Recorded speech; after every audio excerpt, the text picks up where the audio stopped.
وہ ایسی تھی کہ پورے عالم اسلام میں کیا بلکہ اور دوسرے دنیا کے ملکوں میں اللہ نے ان سے جو دین کی اشاعت کا کام لیا، دین کی صحیح فکر کو انہوں نے جس طرح پیش کیا، اس پر ان کی کتاب ماذا خسر العالم کو ایک ایسا مقام ملا جو میں سمجھتا ہوں اس صدی کی جو کتابیں ہیں ان کتابوں میں چند نمایاں ترین کتابوں میں اللہ نے اس کتاب کو ہی مقام دیا۔ اور خود حضرت سناتے تھے ایک مرتبہ لطیفہ ہوا، وہ مصر میں تھے اور کچھ طلبہ جامعہ ازہر کے ملنے کے لیے آئے، تو مولانا نے پوچھا بھئی آپ نے ماذا خسر پڑھی ہے؟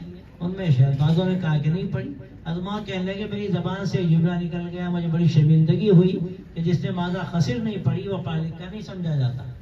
اب اس کے بعد مولانا کہنے لگے مجھے شرمندگی تھے، اتفاق سے شام کو شیخ یوسف القرضاوی ملنے آئے، اس زمانے وہ بھی طالب علم تھے مصر جامعہ ازہر میں۔ انہوں نے آ کر برجستہ ازما سے کہا کہ شیخ ہمارے یہاں مشہور ہے کہ جس نے ماذا خسر نہیں پڑھی وہ پڑھ لکھ کر نہیں سمجھا جاتا۔ ازما کہنے کو مجھے اطمینان ہوا، میں ایسی بات کہہ دی تو اللہ نے یہ کام لیے ان فضلائے ندوہ سے، یہ ترجمان ہے ندوۃ العلماء کے۔ اور میں خاص طور سے یہ بات عرض کرنا چاہتا ہوں کہ تفقہ فی الدین، دین کی کا گہرا علم، رسوخ فی العلم یا دین کا صحیح فہم، میں اکثر کہتا ہوں کہ تفقہ فی الدین کیا چیز ہے؟ فقیہ بن جانا نہیں، بلکہ صحیح دین کا مزاج شناس بن جانا، دین کا صحیح فہم حاصل ہونا، یہ تفقہ فی الدین ہے۔ اور یہ اللہ تبارک و تعالیٰ نے ان حضرات کو خاص طور سے عطا کیا، اور پھر اللہ نے ان کو یہ توفیق دی کہ سارے عالم میں انہوں نے دین کا صحیح فکر عام کرنے کے لیے کتابیں بھی لکھی، تقریریں بھی کی، اسفار بھی کیے، محنت کی، اور الحمدللہ وہ اپنے اپنے دور میں جو ان کے کارنامے ہیں اس کا موقع نہیں کہ میں ان کو بیان کروں۔ یہ ندوۃ العلماء کی فکر ہے۔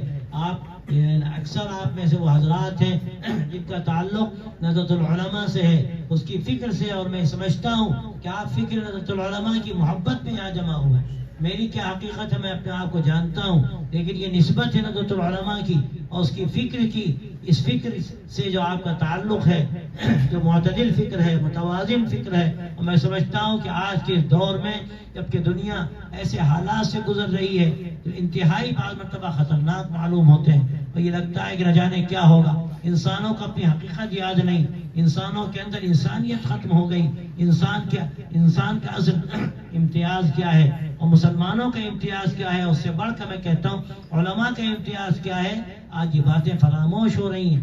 ایسے حالات میں ندوۃ العلماء نے جو معتدل فکر پیش کی ہے اور اس کے اندر جو وسعت اختیار کی ہے، اس کی سب سے بڑھ کر ضرورت ہے۔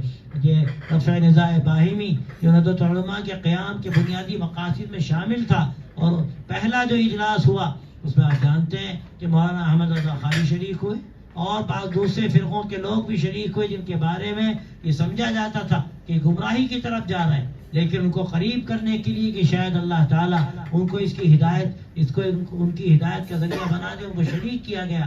لیکن بعد میں وہ الگ ہوئے، اور عجیب بات ہے کہ ندوے کے رد میں انہوں نے نہ جانے کتنی کتابیں لکھ ڈالی، لیکن ندوے کا اصل فکر یہ تھا کہ ہر طبقے کے لوگوں کو قریب کیا جائے، اور اس کا نتیجہ یہ نکلا کہ بہت سے اس زمانے میں ایسے لوگ کہ جو بالکل دوسرے سمت کی طرف جا رہے تھے، اور بڑے اس میں بعض مرتبہ اختلافات نظر آ رہے تھے، ان میں آپس میں محبتیں پیدا ہوئی، لوگ بغلگیر ہوئے۔ ندوے کے اجلاس میں ایسے متعدد واقعات ہیں جو تاریخ میں موجود ہیں۔ یہ بھی ندوے کا مقصد تھا کہ معمولی چیزوں کو وجہ نزاع نہ بنایا جائے۔ یہ مسلکی جو اختلافات ہیں، ندوۃ العلماء نے اس بات کو پیش کیا کہ اس کی کوئی حقیقت نہیں، جو اہل حق ہیں وہ سب اہل حق ہیں، وہ کسی مسلک سے تعلق رکھتے ہوں، اور پھر یہ جو وسائل ہیں یہ بدلتے رہتے ہیں، نئے نئے وسائل ہمارے سامنے آتے ہیں۔ فروعات میں اور وسائل میں ہمیں اختیار ہے، وسعت اختیار کرنی چاہیے، اور ہمیں کوشش کرنی چاہیے کہ ہم سب کو ساتھ لے کر چلیں۔ البتہ ندوۃ العلماء کا یہ بنیادی مسلک رہا ہے کہ اصول میں اور عقائد میں پورے تسلط کے ساتھ اس میں کبھی سلف سے انحراف کرنا گوارا نہیں کرتے۔ حضرت مولانا علی میاں نے جو 10 بنیادی اصول لکھے اس میں صراحت کے ساتھ یہ بات لکھی کہ ہم سلف کے منہج سے کبھی ہٹ نہیں سکتے، ندوۃ العلماء کی فکر سے انحراف ہوگا یہ۔ اور پھر حضرت مولانا سلیمان ندوی رحمۃ اللہ علیہ بھی بار بار یہ بات کہتے تھے، اور کئی جگہ لکھی ہے کہ کبھی بھی جمہور کے مسلک سے مت ہٹنا، اس لیے کہ اس سے آدمی کے اندر انحراف پیدا ہوتا ہے۔ اور پھر یہ چیزیں حقیقت میں آپ دیکھیے تو زیادہ سے زیادہ علمی مباحث کے لیے ہے۔ میں نے بھی یہیں کہیں کسی گفتگو میں بات کہی تھی کہ یہ مسالک بھی جو ہوتے ہیں یہ حقیقت میں تبلیغ کے لیے نہیں ہوتے، ترجیح کے لیے ہوتے ہیں۔ تبلیغ کے لیے تو اسلام ہے، ہم اسلام کی صحیح ترجمانی کریں، اسلام کا پورا ڈھانچہ پیش کرنے کی کوشش کریں، عقائد سے لے کر عبادات تک، معاملات اور معاشرت اور جو اس کی اخلاقی زندگی ہے، یہ اصل ہماری بنیادی ذمہ داری۔ ہم اس کو اپنا اصل مقصد بنائیں، دعوت کا مقصد بنائیں۔ اور میں یہ بات بھی عرض کرتا ہوں کہ یہ جو ادارے ہیں، یہ ادارے بھی حقیقت میں ذرائع کا درجہ رکھتے ہیں، یہ مقاصد نہیں ہے۔ آج ہماری جو بہت بڑی بھول ہے، جہاں ہم سے چوک ہوتی ہے، اور بابتہ بڑوں سے بھی یہ غلطی ہو سکتی ہے کہ وہ اداروں کو مقصد بنا کر آگے بڑھتے ہیں، اس کے نتیجے میں انتشار بڑھتا ہے۔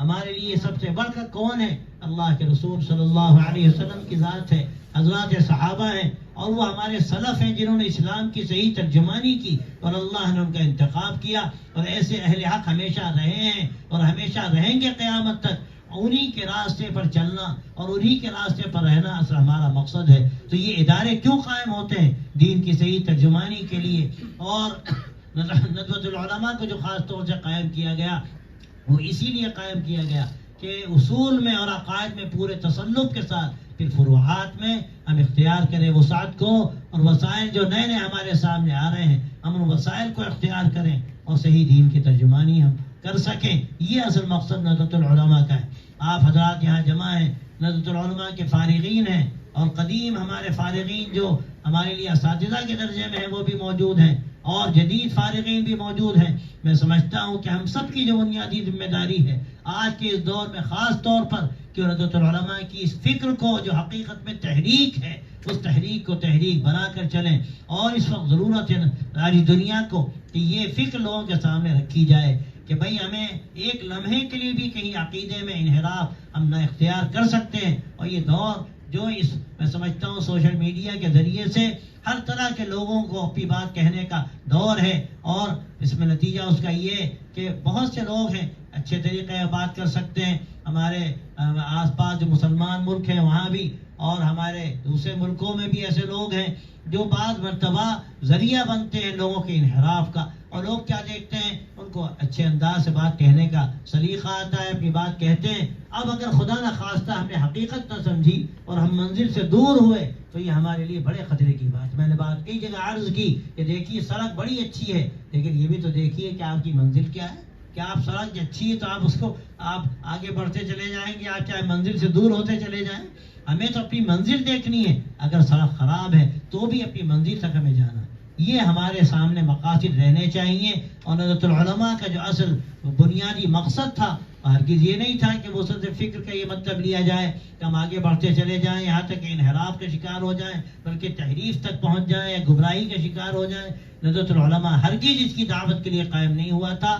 ندوۃ العلماء اس لیے قائم ہوا تھا کہ جو جمہور کا مسلک ہے، جمہور کی رائے ہے، اہل حق کا جو مسلک ہے، پورے اس میں تصلف کے ساتھ جو فروعات ہیں، مسلکی اختلافات ہیں، اس میں ہمیں توسع اختیار کرنا ہے۔ جو سب اہل حق ہے، آپ سب جانتے ہیں کہ ندوۃ العلماء کے دروازے سب کے لیے کھلے ہیں، وہاں طلبہ آتے ہیں، تعلیم حاصل کرتے ہیں، اور ندوۃ العلماء کے جو ذمہ داران ہیں انہوں نے ہمیشہ اس فکر کو پیش کیا۔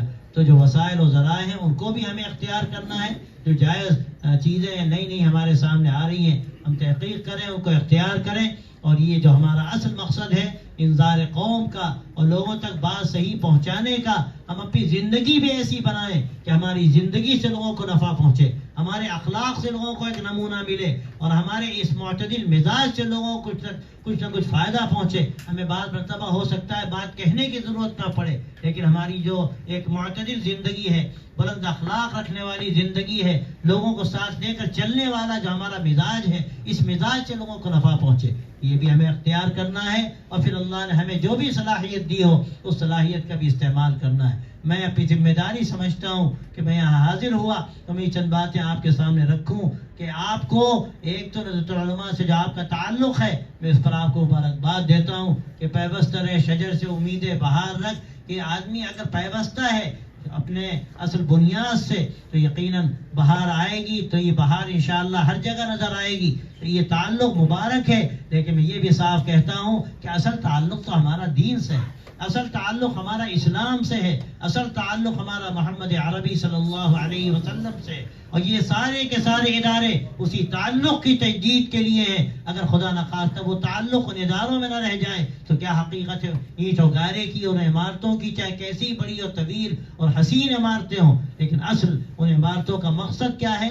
دین کی حقیقت کا سمجھنا، دین کا صحیح فہم حاصل کرنا، دین کا مزاج شناس بننا، اور قرآن و حدیث و سیرت کی روشنی میں پورے اعتدال کے ساتھ اس دین کو سمجھ کے امت کے سامنے اس کا نمونہ رکھنا اور اپنی صلاحیتوں کو بروئے کار لا کر لوگوں تک بات پہنچانا. نظر کا مقصد یہی تھا کہ ہر طبقے تک بات پہنچائی جا سکے. اسی لیے وہاں انگریزی زبان پر زور دیا گیا، علاقائی زبانوں پر زور دیا گیا. یہ انبیاء علیہ السلام کو بھیجا گیا، ان سب کے بارے میں یہ بات کہی گئی کہ ان کو لسان قوم کے ساتھ بھیجا گیا. تو اگر اپنی قوم کی زبان ہم نہیں جانتے یا عالمی زبانوں سے ہم واقف نہیں ہیں تو اپنی بات ہم کیسے کہہ سکتے ہیں؟ لیکن دونوں باتوں کی اہمیت ہے. ایک تو یہ کہ ہم حقیقت دین سے واقف ہوں، صحیح دین کا فہم رکھتے ہوں، اور پھر دوسری بات یہ کہ انذار قوم کی صلاحیت ہو، ہم زبانوں سے واقف ہوں. تو انشاءاللہ یہ دونوں چیزیں اگر ہمارے اندر آئیں گی تو ہم ندوۃ العلماء کی اس فکر کے صحیح ترجمان بن سکتے ہیں، ہم دوسروں تک بات پہنچا سکتے ہیں. یہ بنیادی باتیں ہیں جن کا تعلق ندوۃ العلماء سے ہے.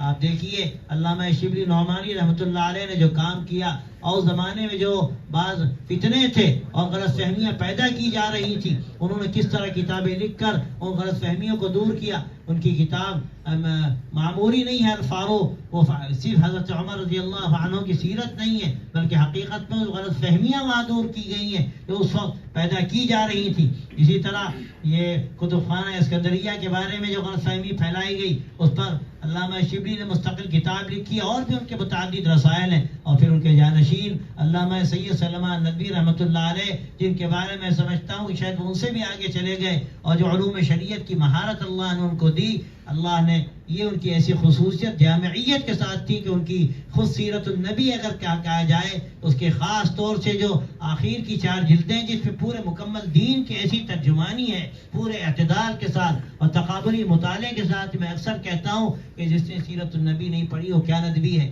کم از کم یہ 4 جلدیں تو اس کو پڑھنی ہی چاہیے، ورنہ یہ مکمل سیرت النبی کا سلسلہ ہونا چاہیے. یہ ان حضرات کے کارنامے ہیں کہ انہوں نے دین کے مزاج کو سمجھ کر اور پھر جو اس وقت کے حالات تھے ان حالات کا جائزہ لے کر اس طرح کتابیں لکھی کہ غلط فہمیاں دور ہوں. حضرت مولانا علی میاں رحمۃ اللہ علیہ کی جو کتاب ہے تاریخ دعوت و عزیمت، اور اس کے علاوہ دوسری کتابیں، یہ بڑی غلط فہمیوں کو دور کرنے کے لیے لکھی گئی. بعض لوگوں میں غلط فہمی تھی کہ اسلام کی 1400 سالہ تاریخ گزر گئی، پہلے اسلام سمجھا گیا تھا اور پورا زمانہ گزر گیا، پھر اسلام کے سمجھنے والے نہ رہے. حضرت مولانا نے اس میں ثابت کیا ہے کہ کوئی صدی ایسی نہیں رہی کہ جس میں اسلام کی صحیح ترجمانی کرنے والے نہ رہے ہوں. یہ ندوۃ العلماء کا مقصد تھا، اس کو الحمدللہ ہمیشہ سمجھا گیا اور ایسے افراد پیدا ہوئے.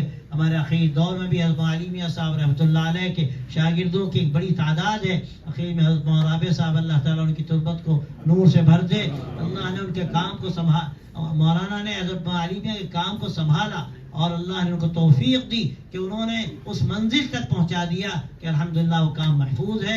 اللہ تعالیٰ آگے بھی اس کی حفاظت کرے. تو آپ حضرات کو ندوۃ العلماء کا آپ ترجمانی کرتے ہیں، اللہ بھرپور ترجمان بنائے اور حقیقت میں دین کا صحیح اور بھرپور ترجمان بنائے کہ ندوے کا اصل مقصد یہی. میں آپ سب کو مبارکباد دیتا ہوں. میرا حال تو یہ تھا، میں سمجھتا تھا شاید 2 جملے بولنا مشکل ہو، لیکن اللہ نے جو باتیں کہلوا دی میں نے وہ کہہ دی. اللہ تبارک و تعالیٰ خود مجھے بھی توفیق دے، اللہ میری بھی رہنمائی فرمائے اور ہر طرح کے انحراف سے، ہر غلط بات سے، ہر طرح کی غلط اقدام سے اللہ تعالیٰ حفاظت فرمائے. اس ادارے کی ندوۃ العلماء کی اللہ حفاظت فرمائے کہ وہ امت کی حقیقت میں ایک امانت ہے. اللہ کے نبی صلی اللہ علیہ وسلم کے دین کو آگے بڑھانا ہے اور پورے عالم اسلام میں جو ہمارے ندوی فضلاء ہیں ان کو اس پر آمادہ بھی کرنے کی کوشش کرنی ہے. اللہ ان سے دین کا کام لے، حفاظت دین کا کام اور اشاعت دین کا کام اور دین کی صحیح ترجمانی کا کام. اور اللہ کا شکر ہے کہ آپ میں سے اکثر حضرات اس میں لگے ہیں، کام کر رہے ہیں، اور یہ بڑا قابل قدر کام ہے. ندوۃ العلماء کے جو ذمہ داران ہیں اس کو انتہائی تشکر کی نگاہ سے دیکھتے ہیں، اور آپ تمام حضرات کے بھی ہم بہت ہی شکر گزار ہیں کہ آپ نے بڑی محبت کا معاملہ فرمایا. اور میری کیا حقیقت تھی، لیکن آپ نے بہت اعزاز کیا اور یہاں بٹھایا اور آپ نے میری باتیں سنی. اللہ تبارک و تعالیٰ ان کو خیر کا ذریعہ بنائے، ہمارے لیے بھی اور آپ حضرات کے لیے بھی. اور اللہ تعالیٰ اس سفر کو مبارک کرے اور اللہ تعالیٰ اپنے دین کی اشاعت و حفاظت کا اس کو ذریعہ بنائے اور اپنی فضا کا ذریعہ بنائے اور آپ سب کے جمع ہونے کو اللہ قبول کرے اور خیر و برکت کا ذریعہ بنائے. امارات میں پہلی میری شاید حاضری تھی، حج سے پہلے میں نہیں حاضر ہوا،